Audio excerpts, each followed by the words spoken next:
económico de Celestino Rodrigo, que fue el gran golpe inflacionario de la Argentina hasta entonces. De esta manera, en un clima de anarquía y de caos, López Rega se escapa. López Rega se va al exterior y queda prófugo de la justicia.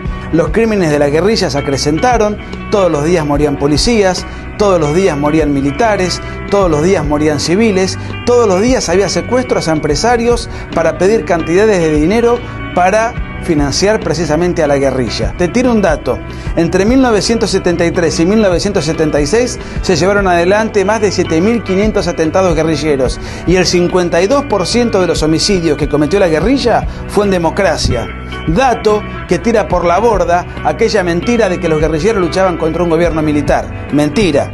Luchaban contra un gobierno militar o contra un gobierno democrático. Era lo mismo. Lo importante era tomar el poder para imponer un sistema totalitario al estilo Castro comunista como el que todavía impera en Cuba.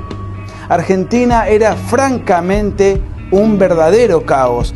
Y nadie quería ir a elecciones, no había candidatos, no había propuestas, nadie quería suplantar a Isabel Perón y la clase política, la clase sindical, la clase empresarial y la clase periodística iba a golpear la puerta de los militares. Todos los diarios de la época, todos los días, mostraban lo que era la guerrilla y seguían insistiendo e instigando a los militares a que tomasen el poder del Estado. Mientras tanto, Tucumán seguía siendo el epicentro de la guerra antisubversiva. Explotaban aviones, derribaban helicópteros.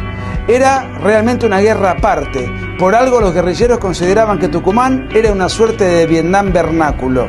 Entonces, en este contexto, Isabel Perón y toda su corte de ministros firmó un decreto famoso que ordenaba explícitamente aniquilar el accionar de los elementos subversivos. Se le dio rienda suelta al ejército para combatir en operaciones de combate, valga la redundancia, a la guerrilla solamente en Tucumán en enero y febrero del 75. Luego ese mismo decreto se amplió a todo el país en octubre del 75.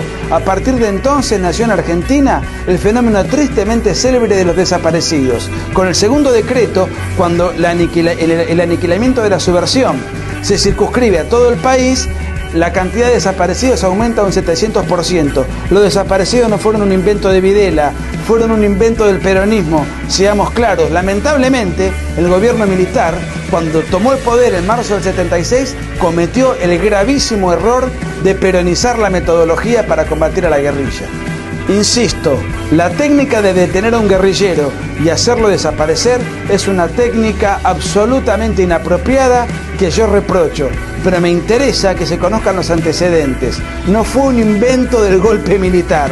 El golpe militar cometió el error de continuar con una metodología que había diseñado el peronismo.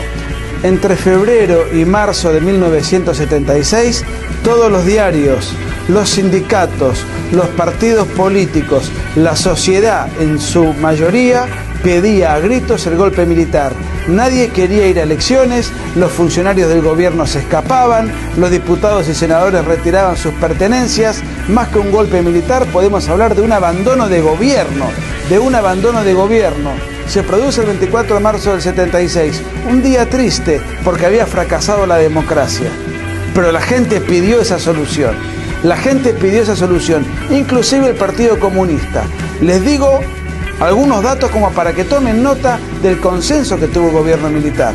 La Unión Cívica Radical durante la presidencia de Videla gobernó 310 municipios. El Partido Justicialista, el Partido Derrocado, gobernó 192 municipios. El Partido Federal 80, el MID 90. En mi ciudad, Mar del Plata, el socialismo gobernó sin ningún tipo de problema y el Partido Intransigente, otro partido de izquierda, gobernó 4 municipios. El Partido Comunista apoyó el golpe de Videla. ¿Saben quién más apoyó el golpe de Videla? Ernesto Sábato, luego prologador del libro Nunca Más.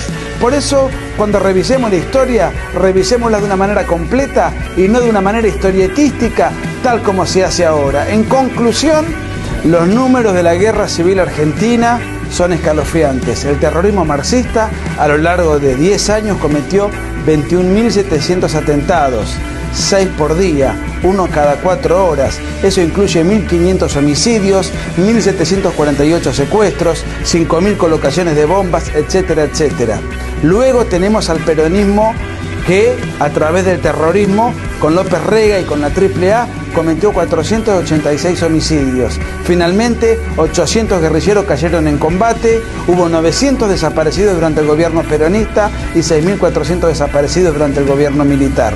En conclusión, no hubo 30.000 desaparecidos, no hubo un golpe de Estado en contra de la gente, tampoco es cierto que haya habido un genocidio, puesto que el genocidio es el ataque sistemático a una población civil por motivos raciales, étnicos o religiosos, cosa que aquí no sucedió, y además no existía el concepto de genocidio en el derecho entonces vigente. Lo que hubo fue una guerra civil con agentes múltiples, con responsabilidades múltiples. No hubo un sector que fue Satán y otro que fueron ángeles o un sector sacralizado. Fue una responsabilidad multilateral de una guerra revolucionaria que empezó el terrorismo y que por el bien de la República, aunque con muchísimos errores sin duda, ganaron los militares. Ahora bien, el 24 de marzo, que es un día sindicado como el Día de la Memoria, yo me pregunto, ¿de la memoria de quién?